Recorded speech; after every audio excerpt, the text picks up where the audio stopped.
Hi guys! Welcome back again to my channel. So for today's vlog is i-share ko sa inyo kung paano tayo mag-open ng savings account sa Philippine National Bank or PNB. So ngayon is nandito yung aking ATM and dalawang passbook. So it means naubos ko na yung isang passbook ko and kumuha ko ng bagong passbook. So, ano nga ba yung mga requirements and process para makapag-open ng account sa Philippine National Bank? So, first thing, story time. So, pinakaunang bank ko talaga sa lahat and pinaka-favorite ko sa lahat is Philippine National Bank. Aside sa napaka-secure yung mga info mo and online banking is convenient siya anytime and anywhere. So, hindi to sponsored, pero for me, this is one of my favorite and trusted bank. So, it means maganda yung services nila. So, go back to the story. Before ako sumahad sa YouTube, yung pinakaunang bank ko talaga, kasi need kasi na mag-open ng bank account for YouTube salary, is itong PNB. So, sa mga naka-watch na vlog ko na din to. So, ngayon, isi-share ko sa inyo yung mga requirements na dapat natin dalhin para mag-open ng ATM or passbook sa PNB. So, first thing is, kailangan mo lang mag-bring ng picture and of course, kailangan mo din ng barangay clearance, proof of income, and COE pwede na din. And of course, yung TIN, kailangan yun. Kasi that time, nag-open din ako ng TIN kasi wala akong TIN nun. So, yun guys. And 3,000 pesos for ATM and 10,000 pesos for passbook. So, good news lang sa mga may relatives or mama, papa, ate sa ibang bansa, meron silang promo ngayon sa PNB.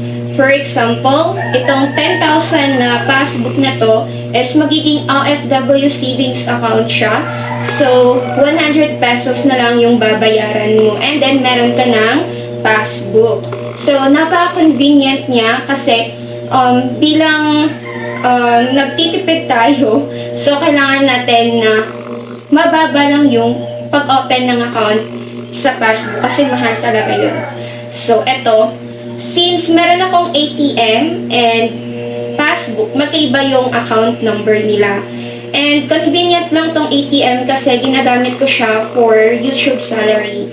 And yun lang, kung gusto mo papasok din sa isang account mo, transfer lang din kasi wala siyang fee.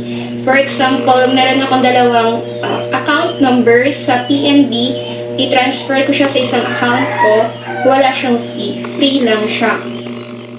And napansin ko sa more than 2 years ko na paggamit ng bank na to is napaka-convenient and favorite ko siya kasi napaka-secure niya when it comes sa online banking. So, isa siya sa mga trusted na banks na kampante ka kahit malaki yung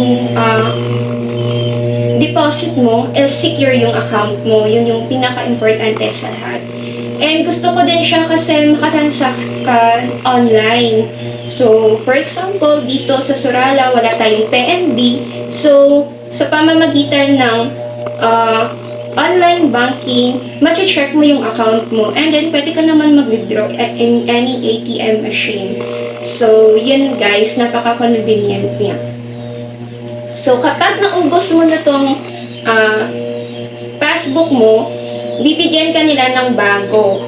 And yung maganda lang dito is, pwede mo to siya magamit. For example, gusto mo mag-travel sa ibang bansa, pwede mo mapakita yung passbook mo, gusto mo mag-loan. Pero, proof na din siya na may labas-pasok ka na pera sa bangko. So, napakaganda din ng passbook. So, yung ginagawa ko minsan, transfer ATM to passbook, passbook to ATM, napakasulit niya. And napansin ko guys, kapag bawasan nyo to, yung maintaining balance nyo, babawasan nyo like 100, 200, hindi siya agad mako-close, like 1 month pa. And napaka-convenient niya kasi sa mga transaction like PNB to GCash, okay lang naman na may bayad, normal naman. Pero at least mabilis siya mag-send ng code. And like sa ibang app or ibang bank na ang tagal and meron mga glitch sa system, ito, pag maintenance nila, sasabihin naman nila as announcement na ganito, ganyan, babalik din naman. So, secure talaga dito sa PNB. And kapag maganda yung record nyo, sila na mismo yung mag-offer ng credit card. So, sa akin last time nag-offer sila, pero hindi ko pa na-check sa ngayon. Sulit siya guys kasi yung app nila, eto yung app, napakaganda niya, promise. And of course, dapat yung Gmail mo na konektado sa bank mo, and then yung phone number mo is dapat active kasi time to time nagsasend sila ng code for every transactions. So, yung requirements is initial 3,000 for ATM and proof of billing and 1 by 1 or 2 by 10, nakalimutan ko na. Basta, yun lang. Kung YouTuber ka naman, is need mo lang ipakita yung Google AdSense mo and yung email ni YouTube na partner ka na nila. So, parang yun lang din yung pinakita ko. And yung sa passbook is, pag may relatives ka na taga-ibang bansa, is need mo lang din mag-provide ng proof like payslip or every transaction na napapadala siya from that country to Philippines. So, nagkakaltas din sila, for example, galing ibang bansa, and yung convert ng dollars, like for the YouTube salary, pero konti lang din naman, pero secure kasi pag sahodan sa YouTube, automatic papasok agad sa account mo kasi may mga kasamahan ako na iba yung bank nila and then matagal pa nila na-claim yung salary nila sa YouTube. So, yun guys. So, i-insert ko lang din sa description box yung mga requirements para sa pag-open ng PNB. So, i-share ko lang din sa inyo overall banks na meron ako. I guess, ang dami ko ng banks. PNB yung pinaka-favorite ko sa lahat since sila yung pinaka-unang bank ko.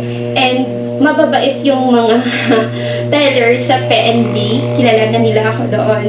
And of course, ang ganda ng transactions nila online.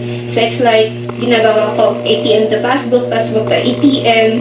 And minsan, ang ganda din kasi every transaction mo, pag meron kang passbook, masusulat siya dito. So magagamit mo talaga. Pag proof mo na gusto mo mag-travel sa ibang bansa, like, may ibang kasi na pinapakita yung passbook nila and napaka-helpful niya, yun lang. And mag-offer din naman sila ng credit card kapag yung every transactions ng account mo is malalaki yung pasok ng money. So, yun lang guys for today's video. I hope na makakuha ka din ng some information dito. And ilalagay ko din naman yun sa description box. Kung meron kang mga tanong about PNB, just comment down below. I-share ko yan sa inyo. So, yun lang guys for today's video. And don't forget to hit the subscribe button para updated ka sa mga vlogs na gagawin ko. Thank you so much for watching and have a great day. Goodbye!